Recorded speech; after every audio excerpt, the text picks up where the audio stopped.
first and foremost. The bigger question is the broader public, because Trump's base is not a majority of the electorate. And the question is, there's quite a lot of doubt of whether he'll be able to do things like bring prices down, solve inflation. And here with me on Pino and Friends, Tim Montgomery and Rachel Cunliffe. And we've got on the line live from New York, Molly Ball from the Wall Street Journal. Rachel. Washington. I'm in Washington. You're in Washington. Clearly they're soaking up the vibe, or as you put it, the vibe shift. I'm just interested in some of the potential divisions, or maybe or already appearing divisions in sort of the Trump camp, because there's the Steve Bannon-esque populists, kind of the ones that were more core, or the ideas that were sort of core to his first presidency. But you've also got the sort of anarchic tech futurists. Obviously, Elon Musk, the other big tech giant founders were there very visibly. And from the executive orders that we've seen so far, I know we're going to talk about tariffs in a bit, but is there a sense of where the power balance between those two camps lies, and what that might hint at for the early priorities of the presidency? I think this is a central tension of the new administration, and it's one of the major conflicts that we're all going to be watching for. I think it's likely to play out in part in Congress, where the extremely narrow Republican majorities in the House and Senate are going to be charged with putting together extensions of the tax cuts that Trump passed in his first term. The traditional Republican line would be to, reduce corporate taxes and so on, whereas the more populist inclined members, the Bannonites, if you will, want to see that skewed more toward the working class and fulfilling some of the promises that Trump made to eliminate taxes on things like tips and Social Security. So as that plays out over the course of the coming months, we're going to see which side prevails in that conflict. We don't see any daylight so far between Trump and Musk. That's another Washington parlor game that's been unfolding, is at what point does Trump get irritated by Elon, as he tends to do with those who presume to tell him what to do or to speak for him. But so far, they have been working together quite well, and Elon, as well as many other tech billionaires, of course, were in the rotunda as he was being sworn in, seated even in front of the incoming members of the cabinet, and Elon, jumping around on stage before Trump came on after the inauguration. And he's now got DOGE to himself, the Department of Government Efficiency that he's created. He has managed to elbow out his former co-chair, Vivek Ramaswamy, and has a quite wide-ranging mandate to look for ways to increase the efficiency of government. So we will see where all that goes, but we've already seen that this is a conflict between and among Republicans and between and among people who support Trump. So it's going to be a major tension going forward. Molly, can we just focus on these tariffs for a moment, because we don't have any detail where those tariffs are concerned, where they're going to fall, how heavily they're going to fall, and all over the world. There are trading partners of the USA, including the UK, who are pretty anxious about that at the top of government, to say nothing of world markets. Now, I spoke earlier on in the programme to Everett Eisenstadt. He's a former deputy director at the National Economic Council. That was during Trump's first term. And he had this to say about the president's plans to impose those tariffs. Well, they certainly should be on watch and certainly take this very, very seriously. I think that the executive order that was put out yesterday is potentially quite transformative, both for bilateral relations, but also for the international trading system. There's a lot to unpack in that executive order. Any element of it in of itself could be very significant. There's a lot of potential opportunity, but also some risk in there.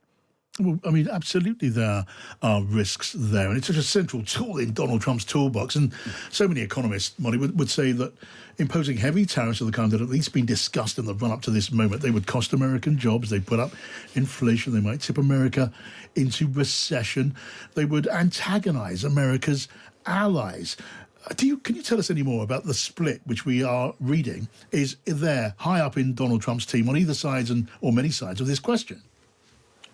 The answer is yes. I would say First of all, that the key word in the speaker we just heard is potential. Trump originally promised to impose sweeping tariffs on day one, and then on day one he said, well, maybe we'll do it on February 1st, particularly the 25% tariffs that he says he's going to levy on Mexico and Canada and others, including on China. He hasn't implemented them yet, and what we've never known is whether these tariff threats were something he intends to follow through on, or whether they are a negotiating tactic intended to give him leverage with our trading partners in order to secure a better deal in trade agreements. And it's impossible to know that, because if it were a negotiating tactic, he couldn't admit that. It would make it not effective.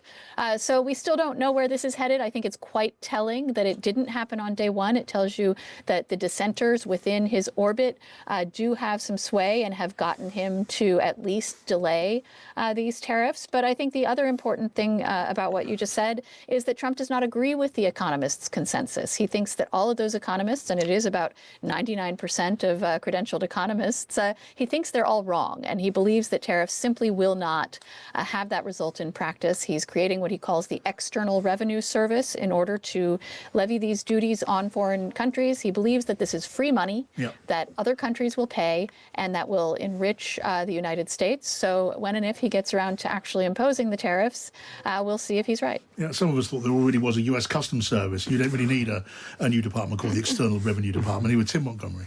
Well, I suppose my question is related to the one that you've just been exploring, Molly, the gap between what Donald Trump says and what he's able to deliver. And I'm probably more sympathetic to Trump than most Britons are. But the thing that sort of struck me yesterday, he's not very modest, Donald Trump, is he? Are you just saying this? Where have you been for the past decade? But this whole the great age, the golden age of America begins today. There's no management of expectations there at all, and perhaps there's a lot of his followers just love him whatever he does, but he's setting himself up for a fall, really, isn't he? Because some things really are going to go wrong. This is human nature, this is human institutions, but there was no sort of sense of struggle. This is going to be difficult, but I'm determined to succeed. It's all going to happen. It's all going to be wonderful. And I wonder whether there's a lot of the words that were played at that inaugural speech yesterday that are going to be juxtaposed with failure in the next few months, that he may come to regret some of those remarks.